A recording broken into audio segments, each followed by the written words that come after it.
Hey, welcome to my workshop. This week's video, I've got this mid-60s era Craftsman 150 floor-mounted drill press that I'm going to be cleaning up and putting back into service. So this is a Craftsman 150 series. It's a cast iron body, cast iron base. It's got a cast iron drill plate here, and this thing is pretty cool. It works. I've plugged it in. Seems to run just fine. It does have the original motor on it back here. I'll show you that in a minute. It works, but like for example, this comes down, but it doesn't return automatically. So it just needs a good disassembly and clean up. I'm not going to repaint it or anything, just going to give it a good cleaning and get it working really good. This model came with an extended shaft on this end of the motor. I guess that you could put factory accessories. I don't know if this one's a factory accessory or not. Obviously this is something homemade. I'm not going to be using this for a sander. So first thing is going to be to remove this.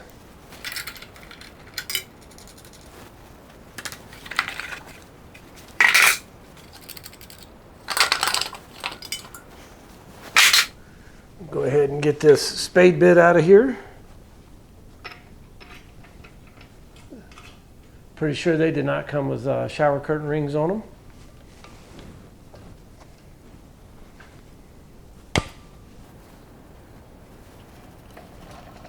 Again, it looks like the original Craftsman motor. It's got the Crown logo. There's some noise coming from this pulley up here. There's a little clip here. Pull that down, it comes off of this pin sticking out. And it looks like the motor plate will swivel up. Yep. Oh, there we go. So that swivels up to get the belt off.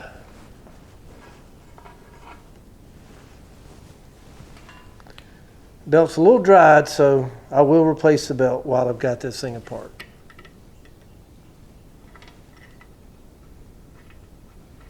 There we go.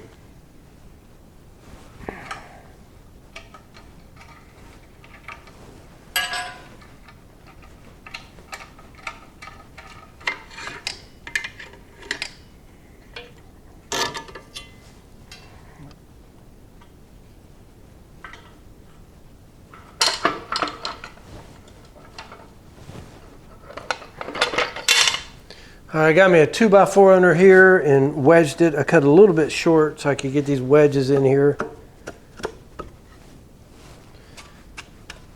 to get it tight, because I really have no idea what's going to happen when I loosen this. I'm guessing nothing. Heavier than I want to try and lift up.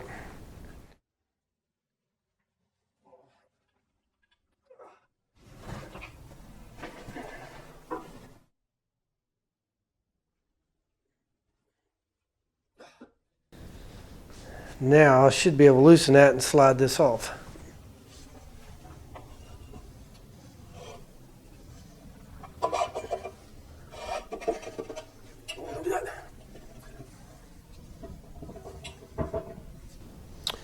Okay, I'm stuck now.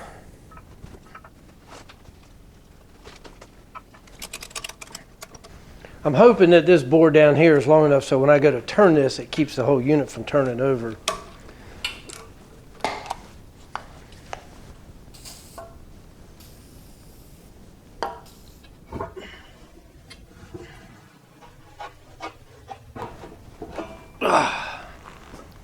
All right.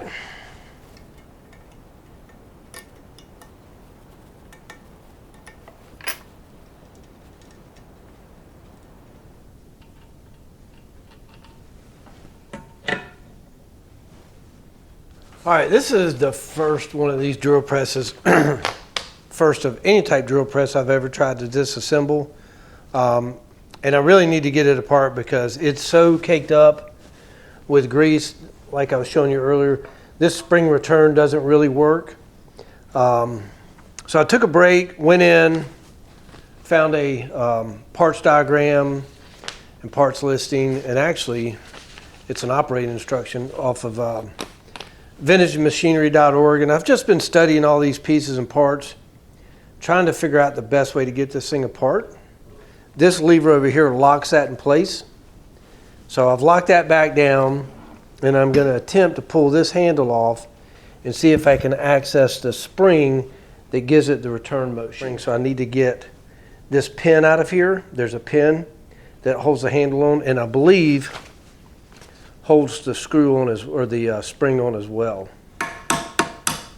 It's coming out much easier that way. I don't know if you can see it on the camera or not, but this side has got some little splines or knurling on it, so it definitely needs to come out this way.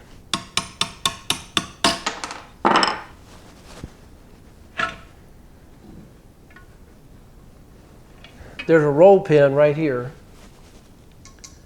that drives down, and that's what holds the spring on this way.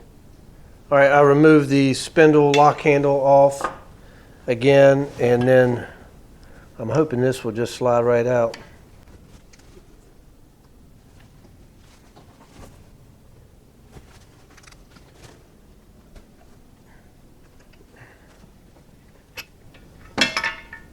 There we go. All right, these are all the major components for the quill or spindle assembly. So I think I'm just going to get these cleaned up before I go any further. You can actually see the numbers now, so I'm just going to continue wire wheeling this, and then I'm going to polish it with a couple different compounds to bring some shine to it.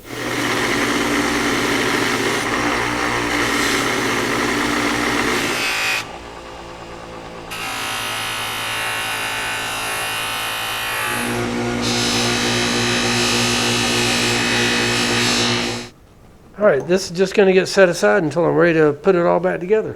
The hub cleaned up and polished. Just cleaned it really good with some degreaser, and then polished it on the polishing wheel with a white compound. Good. And then I think this is called the pinion. That and the spring came really clean in the ultrasonic cleaner, and then I just clean them off by hand. And so I'm going to try and remove this spindle collar. Take the set screw all out. Oh, there we go. All right. I've got a snap ring down here on the bottom. All right, I believe I got it. I took it over, put it in my vise, and was able to work it off pretty easy.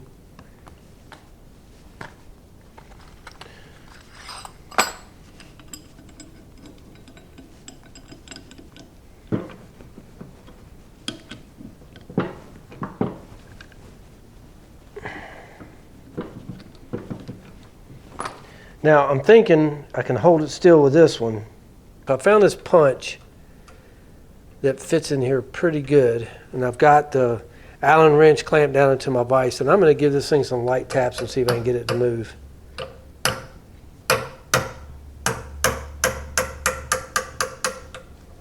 How about that?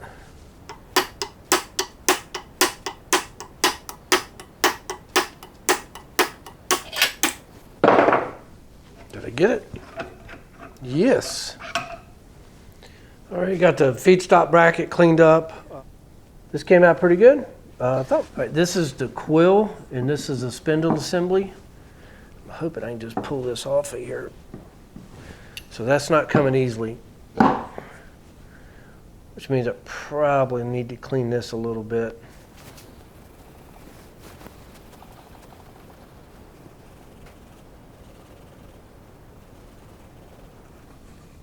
I don't know if the camera's picking up, but there's a small line of, it's either really old dried grease or rust. And I want to smooth that out the best I can before I try and force this bearing over it.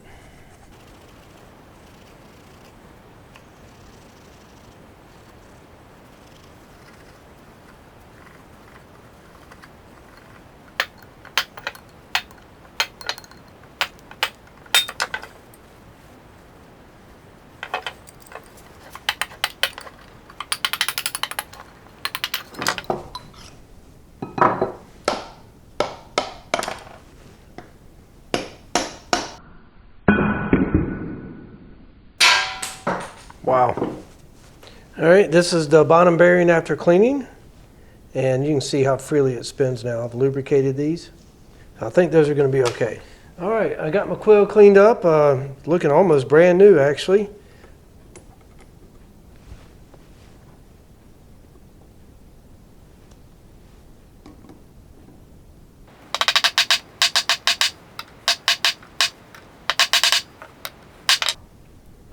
Here.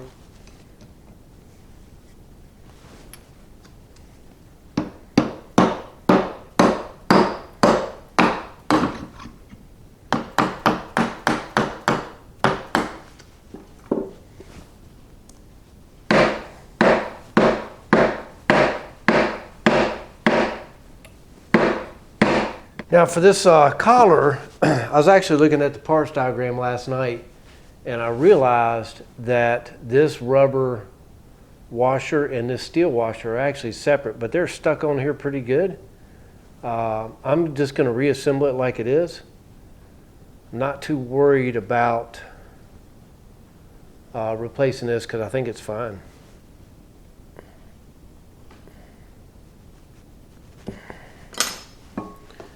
All right, and that is the quill and spindle assembly reassembled. It's very smooth.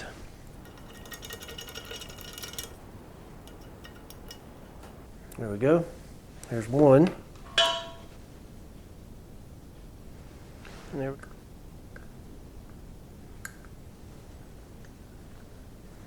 All right, here's the bottom snap ring.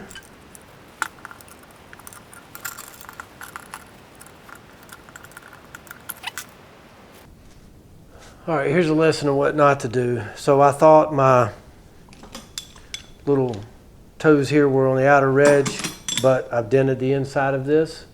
It's spinning fine. But I'm going to see if I can source a new bearing for this. All right, I cannot get my puller down in this area. I don't really know any other way to get this off. It seems to be in fine shape. I'm just going to clean this, re-lubricate the bearing, get as much oil down in there as I can. All right, even though I put some dents in the face of this bearing, I think it's fine. It actually is really smooth now compared to what it was. This is the lock handle that goes in here, and there's two sleeves that are very similar to this. So when you tighten this down, it pulls them in and tightens the spindle.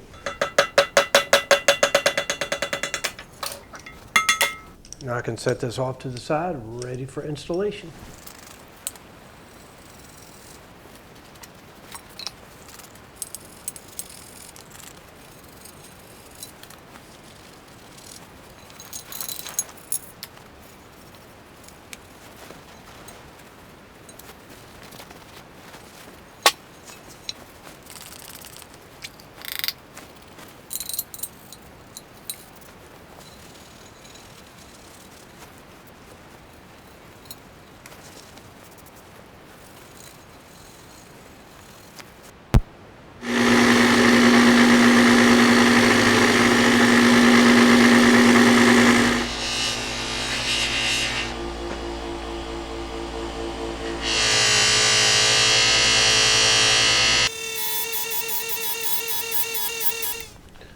All right, you ready to see this?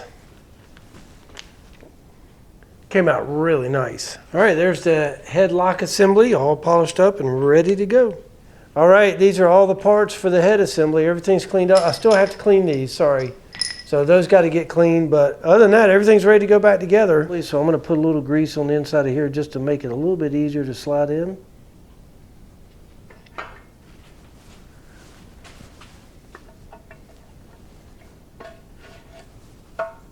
Bingo.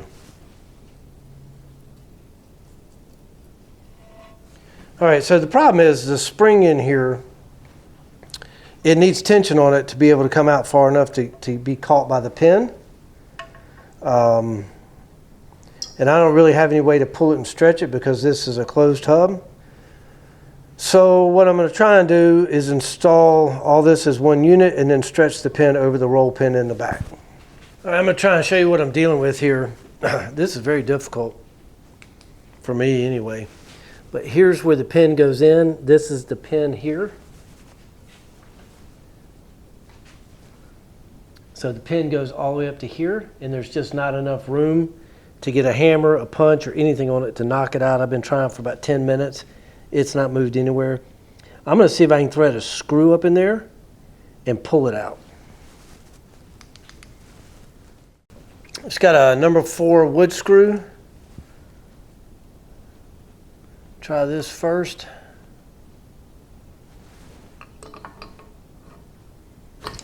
Yep. All right, that's not working. Back to the drawing board. I got one more thing to try. I'm going to try and tap this with a number 4.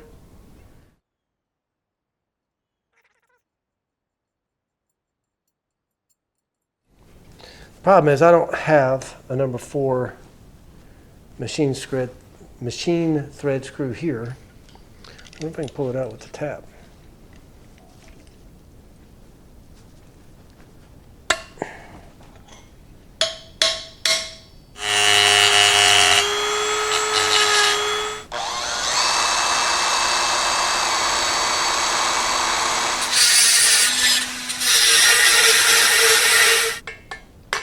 Yep, came right off.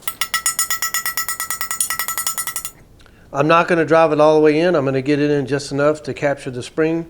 I'm going to turn this over and give it a try. And that way, if I've got the spring in backwards, I can hopefully pull this back out. There we go. Nope. All right, now you stay right there.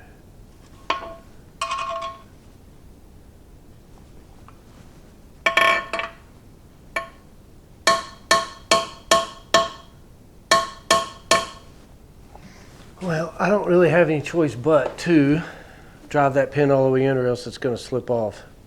I'm not sure that the spring is installed correctly or it's just a weak spring. I'm not getting the tension back on it like I think I should, but I'm going to go ahead and drive this in. If I have to, I can cut it off and repeat the procedure if I want to change the spring out. So now the spring is secure in there.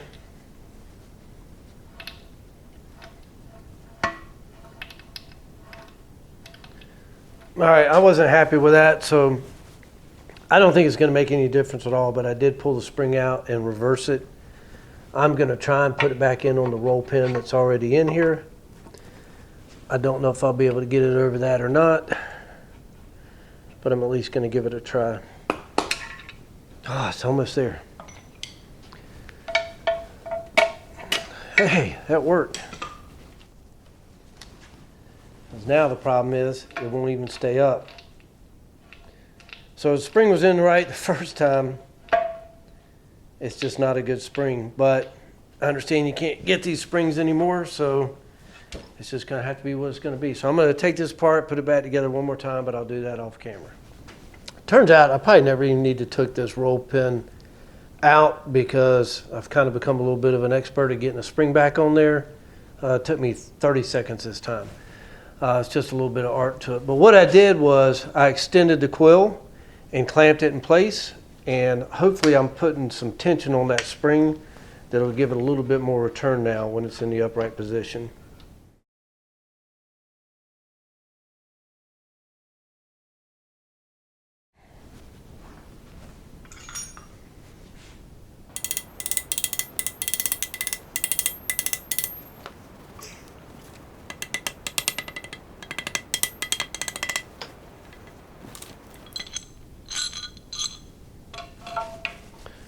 Let's see, this is going to go down here like this.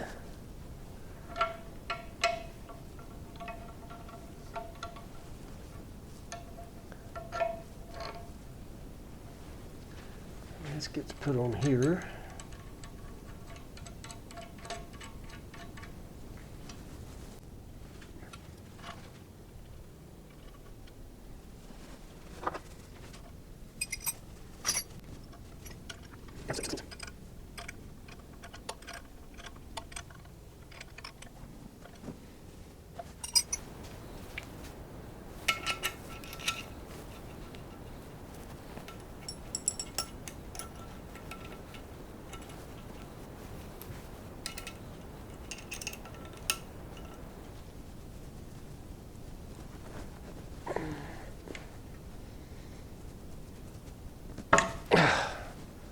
All right, that's going to be tight enough there. All right, the next thing is going to be this quill lock handle assembly. All right, this video is getting way too long, so I'm going to conclude it right here, and I will pick back up with part 2 in a couple days. I hope you'll come back to join me and see the rest of the cleanup, the reassembly, and the testing of this cool old drill press. Thanks for watching.